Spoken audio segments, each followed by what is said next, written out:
Welcome to Emerson's physics. இந்த சேனல்ல NCERT exercise, NCERT எக்ஸாம்பிளருடைய கொஸ்டின்ஸை ரொம்ப சிம்பிளா ஈஸியா புரியுற மாதிரி சொல்யூஷன் கொடுத்துருக்கேன். Definitely it will be useful for your board examination as well as for preparation of entrance examination like NEET and JEE. Please subscribe and follow. Compute the bulk modulus. இப்ப bulk modulus குள்ள வந்துட்டோம். K kappa bulk modulus of water K கேட்டிருக்கு. From the following data initial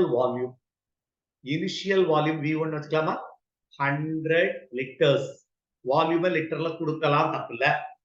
pressure increases del P ன்னு வச்சுக்கலாம். change in pressure 100 atmospheric pressure வச்சிருக்காங்க. அதை எதால multiply பண்ணா ஒரிஜினல் பிரஷர் கிடைச்சிரும். 100 atmospheric pressure உனக்கு தெரியும். 1 atmospheric pressure is 1.013 into 10 to the power 5 Newton per meter squared தான் pascals. ஃபைனல் வால்யூம் கொடுத்தாச்சு. எவ்வளவு 100.5 லிட்டர். அப்ப இன்க்ரீஸ்ட் இன் வால்யூம் நமக்கு தெரியும் 0.5 லிட்டர். ஒரிஜினல் வால்யூம் தெரியும் 100 லிட்டர். அண்டர்ஸ்டாண்ட் பண்ணிக்கிறோம். சரி, compare the bulk modulus of water with that of air. முத bulk modulus of water கண்டுபிடிச்சிடலாம். டேட்டாஸ் எல்லாம் இருக்கு.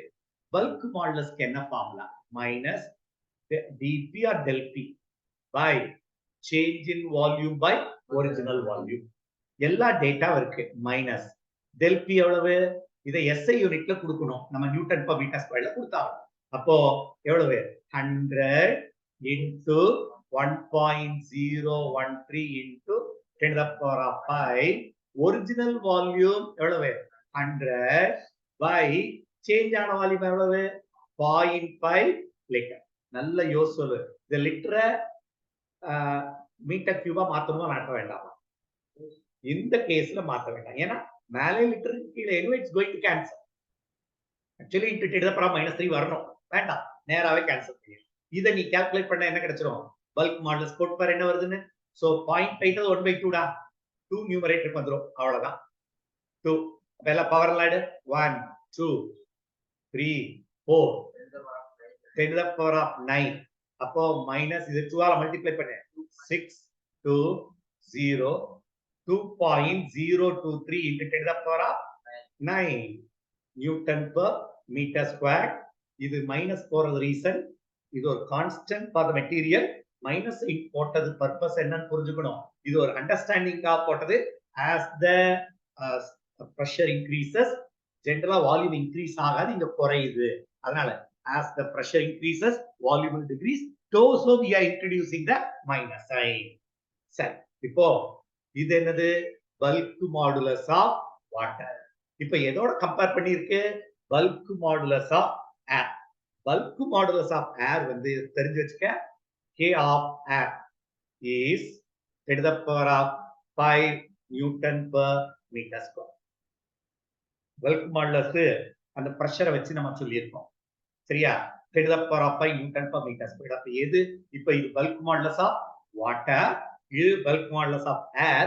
ரெண்டு ரேஷியோ போடு.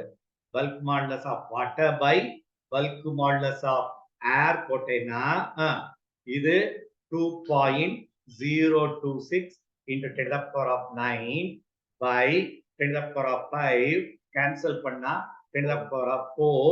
என்ன சொல்லுவ?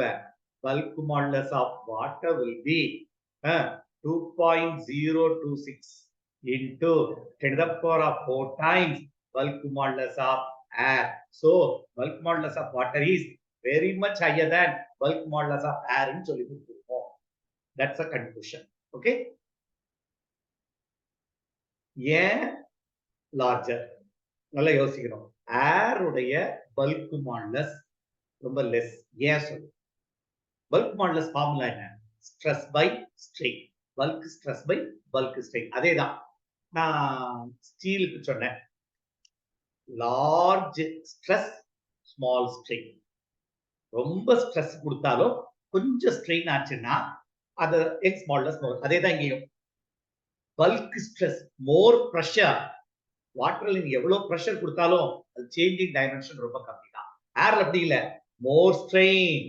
நீ அதிக ஸ்ட்ரெயினே கொடுக்க வேண்டாம், more strain sorry more stress less strain கிடையாது, லெஸ் ஸ்ட்ரெஸ் மோர் ஸ்ட்ரெயின். கொஞ்சம் ப்ரெஷர் கொடுத்தாலே பயங்கரமா குத்திரும். அதனால bulk modulus is greater for water than air அப்படின்றது ஃபேக்ட். அத பேசிக் ஃபார்முலா வச்சு நம்ம அண்டர்ஸ்டாண்ட் பண்ணிக்கலாம். மாடுலஸ் ஆஃப் எலாஸ்டிசிட்டி எப்போ கிரேட்டரா இருக்கும்? Large stress less strain. ரொம்ப ஸ்ட்ரெஸ், ரொம்ப ஃபோர்ஸ், ரொம்ப ஸ்ட்ரெஸ், கொஞ்சம் சேஞ்ச், அதான் பல்க் மாடுலஸ் கிரேட்டர். வாட்டர் அதேதான், மோர் ஸ்ட்ரெஸ் கொடுத்தாலும் ஸ்மால் சேஞ்ச் தான் இருக்கு வால்யூம்ல. ஆனா ஏர் அப்படி இல்ல, little stress will have more strain, ரொம்ப சேஞ்ச் ஆயிருக்கும்.